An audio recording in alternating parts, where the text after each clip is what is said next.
लगातार ग्राफिक्स के जरिए आपको समझाते हैं। एयरफोर्स के 2 फाइटर प्लेन्स दुर्घटनाग्रस्त हुए हैं। शनिवार करीब 10:15 बजे की ये घटना लगभग बताई जा रही है। क्रैश हुए दोनों फाइटर जेट ने ग्वालियर एयर बेस से उड़ान भरी थी और ये टकराने के बाद दोनों विमानों के विमान अलग अलग जगह पर गिर गए। एक प्लेन मध्य प्रदेश के मुरैना के पिंगौरा में गिरा। सुखोई 30 की खासियत आपको बताते हैं। सुखोई 30 आखिर किन मायनों में बहुत ज्यादा महत्वपूर्ण माना जाता है। जो फाइटर प्लेन है सुखोई 30 चौथी पीढ़ी का फाइटर जेट माना गया है। 2 सीटों वाला ये मल्टी रोल फाइटर जेट था।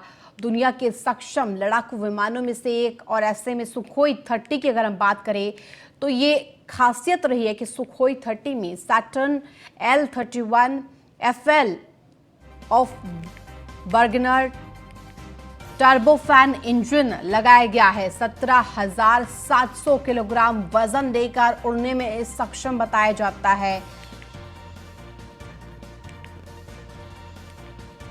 मिराज की हम आपको बता दें तो मिराज 2000 की खासियत यदि हम आपको बताएं, एक साथ हवा से जमीन और हवा से हवा में भी मार करने की सक्षमता मिराज 2000 में है। और ऐसे में लड़ाकू विमान में महत्वपूर्ण फाइटर प्लेन्स में माना जाता है। सुखोई 30 की अगर हम बात करें तो चौथी पीढ़ी का फाइटर प्लेन फाइटर जेट है। 2 सीटों वाला ये मल्टी रोल फाइटर जेट माना जाता है। दुनिया के सक्षम लड़ाकू विमानों में से एक है सुखोई 30, जिसमें कि सुखोई 30 में सैटर्न L-31 FL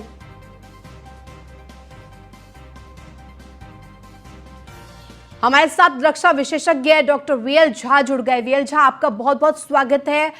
किस तरह से देख रहे हैं इस दुखद घटना को? 2 फाइटर जेट दुर्घटनाग्रस्त हो गए हैं मध्य प्रदेश के मुरैना में। जी देखिए, ये तो अनफॉर्चुनेट एक्सीडेंट है। और एक चीज याद रखिए कि जब भी ये मिड एयर कोलिजन होता है, जो तीसरे आदमी होते हैं, पायलट नहीं, पायलट के अलावे, चाहे वो एयर ट्रैफिक कंट्रोलर हो, चाहे वहां का रेडार कंट्रोलर हो, उनकी गलती होती है अक्सर 99% केसेस। तो इसमें भी काफी दर्दनाक है। हमारी 2 एयरक्राफ्ट हमारे लॉस हो चुके हैं।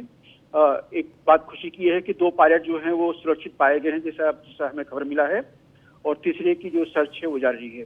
तो जो सुखोई 30 एयरक्राफ्ट है मार्क इंडिया MKI, ये हमेशा 2 पायलट होते हैं इसमें। एक फ्रंट में होते हैं, एक बैक में होते हैं। फ्रंट में जो होते हैं वो हवाई जहाज को कंट्रोल में करते हैं। हाँ। और पीछे वाली सीट में होते हैं, उसको WSO बोलते हैं, वेपन सिस्टम ऑफिसर। तो वेपन सिस्टम जो हैंडल करते हैं वो पीछे में होते हैं। तो इसीलिए हमेशा Su-30 में 2 पायलट्स होते हैं। मिराज में अगर वो फाइटर है तो उसमें 1 पायलट होता है, अगर वो ट्रेनर है तो उसमें 2 पायलट होते हैं। तो ये जो 2 एक्सीडेंट्स हुए हैं, इसमें तो डिटेल ऑफ कोर्स आपके और आपके जो रिपोर्टर हैं वो बताएंगे ग्राउंड पे क्या सिचुएशन है। लेकिन ये जो एक्सीडेंट हुआ है मिड एयर कोलिजन, ये अनएक्सेप्टेबल है, क्योंकि इसमें कहीं न कहीं जरूर किसी तीसरे आदमी की जो गलती है, जो मैंने आपको बताया था, चाहे वो एयर ट्रैफिक कंट्रोल हो, चाहे रेडार कंट्रोल हो। हाँ। उन्होंने 2 एयरक्राफ्ट के बीच में सेपरेशन रखना, उसमें कहीं न कहीं उन्होंने चूक की है। एक और चीज बता दूं कि कभी कभार हम लोग फॉर्मेशन फ्लाइंग भी करते हैं। हाँ। और वो फॉर्मेशन फ्लाइंग जो होते हैं उसमें जैसे आपने सूर्य किरण देखा होगा, उसमें 9 एयरक्राफ्ट एक साथ में वो सारी उड़ान भरते हैं एक ही तरह की। और उनके बीच में जो सेपरेशन होता है उनके 1 या 2 विंग सेपरेशन का होता है, बहुत नजदीक होते हैं। लेकिन उसमें क्या होता है कि हर पायलट जो है वो अपना दूसरे पायलट को देख के, दूसरे एयरक्राफ्ट के जो विंग टिप है उसको देख के अपने आप को मैनूवर करता है। उसमें बिल्कुल प्योर विजिबिलिटी है, वो खुद पायलट है और उसकी अपनी रिस्पॉन्सिबिलिटी है कि दूसरे एयरक्राफ्ट से सेपरेशन का एक्सीडेंट हुआ है। ये फॉर्मेशन फ्लाइंग नहीं था, ये ऑपरेशन चल रहे हैं वहां पे, कुछ वॉर गेम चल रहे हैं वहां पे। और उसके तहत में ये 2 अलग अलग एयरक्राफ्ट की Su-30 और मिराज 2000 की ये मिड एयर कोलिजन हुई है। तो इसमें जो उसको चला रहे जो पायलट होते हैं उनकी गलती बहुत कम लेवल पे हो सकती है, अगर इफ एट ऑल, तो उनकी इन्वॉल्वमेंट बहुत कम लेवल पे होगी, लेकिन कहीं न कहीं दूसरों की चूक हो गई, चाहे वो रेडार हो, चाहे वहां का एयर ट्रैफिक कंट्रोल हो।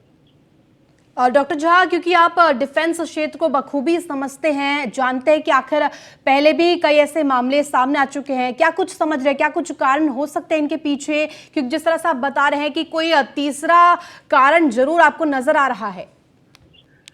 आप मुझे ग्रुप कैप्टन बुला सकते हैं। मैंने हवाई वायुसेना की 30 साल के लिए सर्विस की है जी। और मैं 7 इस तरह के एक्सीडेंट जो हैं, फेटल एयरक्राफ्ट एक्सीडेंट में इन्वेस्टिगेट कर चुका हूं, तो इसीलिए मैं अपने तजुर्बे से आपको यही बता रहा हूं।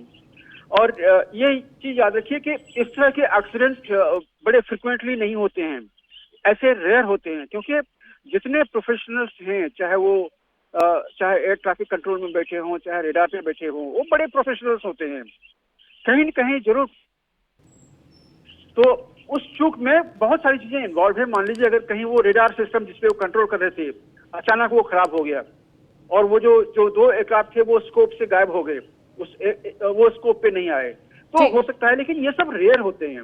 मोस्टली यही होता है कि ये जो रेडार कंट्रोलर था, उसने कहीं न कहीं गलती की। वो सेपरेशन जो होना चाहिए, 2 तरह के सेपरेशन होते हैं 2 एयरक्राफ्ट के बीच में, एक वर्टिकल और दूसरा हॉरिजॉन्टल। ठीक है, बहुत शुक्रिया तमाम जानकारी देने के लिए, क्योंकि जिस तरह से ये बहुत दुखद खबर है,